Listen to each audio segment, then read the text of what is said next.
The 2026 FIFA World Cup is not just a football tournament. It is one of the largest economic events on Earth.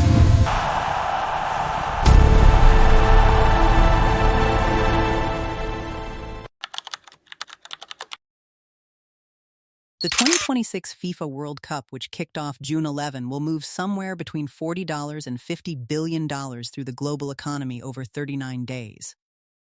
That figure includes tourism, hospitality, retail, transport, media, and the secondary markets that form around a tournament of this scale. Right now, while the matches are live, almost all of that money is flowing through the hands of people who prepared for it before the whistle blew.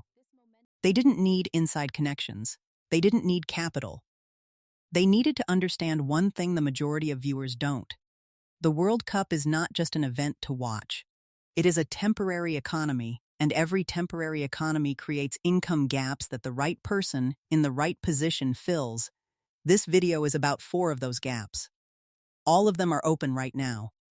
None of them require you to be near a stadium. And 3 of them can be started this week with 0 upfront cost.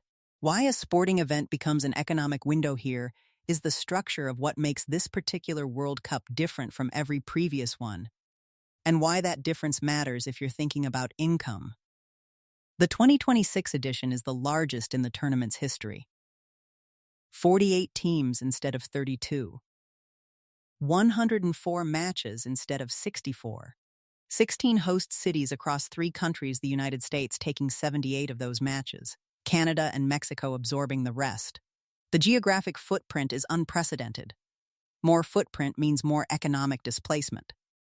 When large numbers of people travel to cities they don't normally visit, spend money on accommodations they don't normally book, eat at restaurants they've never been to, and use transport systems they need, navigating every one of those friction points is an income opportunity for a person who is already there and already prepared. The scale in numbers. Airbnb projected host earnings from World Cup guests at approximately $156 million for the tournament. Seattle alone expects over 750,000 additional visitors for its 6 matches. The American Hotel and Lodging Association reported bookings lagging forecasts by roughly 80%, which means a significant share of the accommodation demand shifted to short-term rental platforms and alternative lodging. The gap between expected hotel supply and actual demand is exactly where opportunity lives. What makes this window unusual is the concentration. 39 days. Known dates. Predictable demand patterns. Specific cities. The variables are not random, they are calendared. And that predictability is the advantage most people don't think to use. Most people watch the schedule to know when matches kick off. The right question is what each match date unlocks economically and for whom. The accommodation gap and how to position inside it start with the most tangible opportunity, because it requires no skill beyond owning or renting a space within proximity of a host city. The accommodation picture for 2026 is unusual. Hotels in most host cities reported bookings at roughly 80% below initial forecasts as the tournament began, in part because of high hotel prices. In part because of the sheer volume of fans arriving through informal networks rather than package tours. But those fans still need somewhere to stay. The demand didn't disappear. It redirected. If you're in a host city, the math on short-term rental earnings during a World Cup is straightforward to check and consistently favorable. Realtor.com reported Airbnb was projecting total host earnings of approximately $156 million across the tournament. That average is distributed across properties of varying size, proximity, and quality, but the directional signal is consistent. Short-term rates in host cities spike significantly during match weeks, and particularly around knockout rounds. The window that most Airbnb hosts in host cities missed was pricing strategy. The property owners who set calendar-based rates well in advance, matching their peak pricing to the published match schedule, captured the demand surge at the right price point. The ones who left default pricing active during the same period left money on the table while the calendar was doing the work for them. $156 projected Airbnb host earnings World Cup 2026. If you're not in a host city, this is the part of the Airbnb opportunity most people miss entirely. Fans are not only gathering in host cities, they are gathering wherever their community is. Large diaspora populations in non-host cities, Brazilians in Miami, Mexicans in Chicago. Argentinians in Los Angeles, even during away match windows, are creating demand spikes in those cities for watch party spaces, temporary accommodations for visiting family, and event hosting venues. If you have a space, a living room, a rooftop, a yard in a city with a large fan base for any of the 48 competing nations, the match schedule is a calendar of demand events for you. Even if the nearest stadium is 1,000 miles away, the non-host city play, a host in Chicago listing a 2-bedroom apartment near a Mexican restaurant strip, reported 3 back-to-back bookings during Mexico's group stage matches from family groups traveling to watch together, not to attend matches, to be in the community. The demand is geographic and cultural, not just venue proximate. The service economy that appears around every major tournament, the second opportunity, requires no property and no capital. It requires presence, availability, and a willingness to be where the demand is for a defined period of time. During major tournaments, the local service economy in host cities expands rapidly, and the incremental income that individual service providers earn during that period is measurable. A 2022 analysis of tournament city economies found that individual service providers, ride-share drivers, food vendors, translators, local guides, photography services, earned an average of $4.200 in incremental income during World Cup months. That is not a full-time job. That is 39 days of being available where demand temporarily exceeds supply. The ride-share match window, ride-share demand in stadium areas spikes in predictable patterns around match times. The 2 highest demand windows are the 90 minutes before kickoff and the 3 hours after a match ends, particularly after dramatic results when fans are emotionally heightened and willing to pay surge pricing to get somewhere immediately. Drivers who position themselves near stadium perimeters during these windows, not the entire match day, just those specific windows, consistently report earnings 2 to 3 times their hourly average. The pattern is the same across every major sporting event. The key variable in 2026 is that there are 78 matches in U.S. cities over 6 weeks. That is 78 separate demand events, each with an identifiable pre-match and post-match surge. The translation gap, this one, is almost entirely uncovered in coverage of World Cup income opportunities, and it is significant. The 2026 World Cup is the first hosted primarily in an English-speaking country with 48 competing nations, many of which bring large traveling fan groups with limited English proficiency. The translation and cultural mediation gap, helping Spanish-speaking Mexican fans navigate U.S. transit systems, helping Japanese fans find specific food options, helping Senegalese fans communicate in emergency situations, is genuine and unmet by any official infrastructure.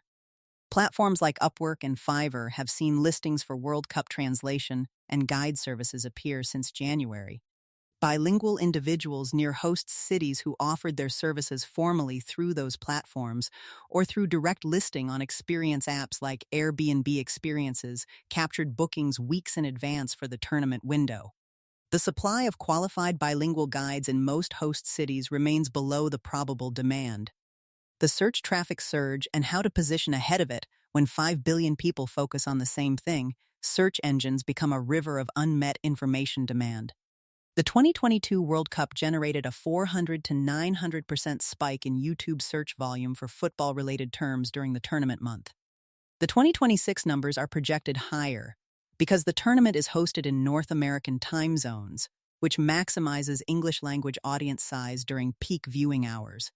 Every one of those searches is a person looking for something. Match analysis, goal breakdowns, player profiles, fan travel guides, language guides for visiting fans, betting odds explainers, historical context for newer American audiences encountering World Cup football for the first time.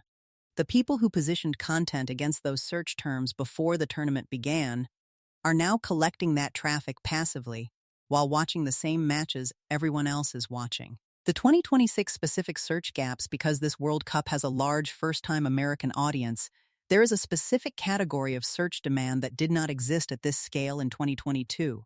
People who genuinely do not understand the rules, the format, or why any of it matters, but want to because the whole country seems to be watching.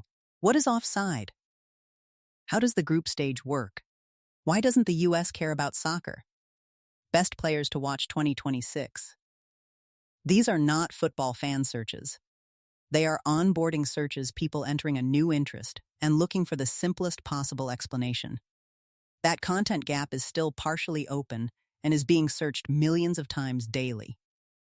The B2B layer, nobody mentions this one, is specifically for people with marketable professional skills: writing, video editing, graphic design, data analysis, social media management, event logistics, photography.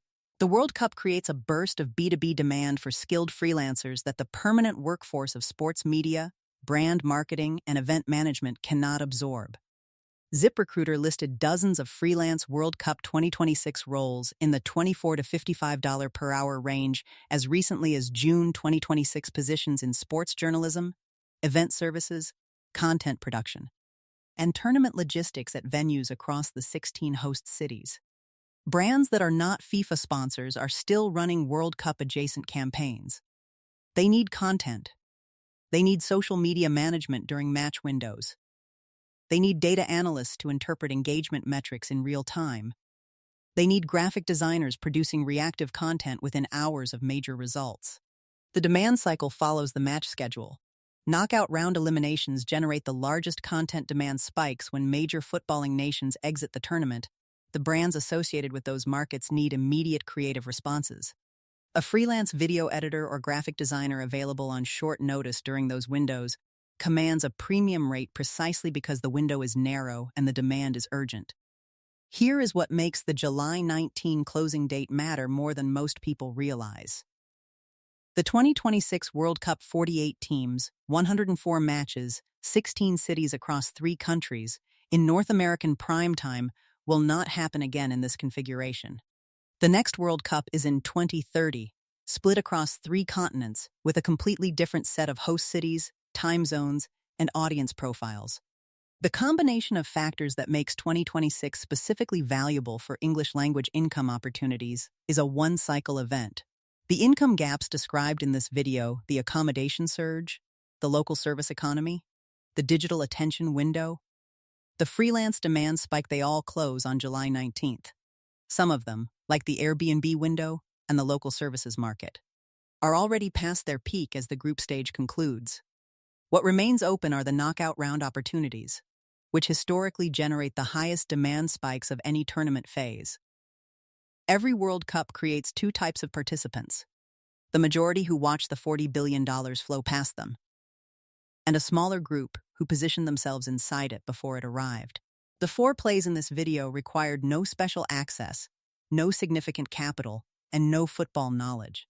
They required one thing the majority of viewers never apply to a sporting event: the recognition that a predictable concentration of global attention is also a predictable concentration of economic opportunity, and that the people who benefit are always the ones who acted before the crowd noticed.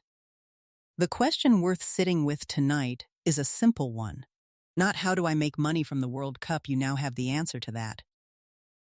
The question is, of the 4 plays you just heard, which one fits your situation, and what is the single first step to execute it before the next match kicks off?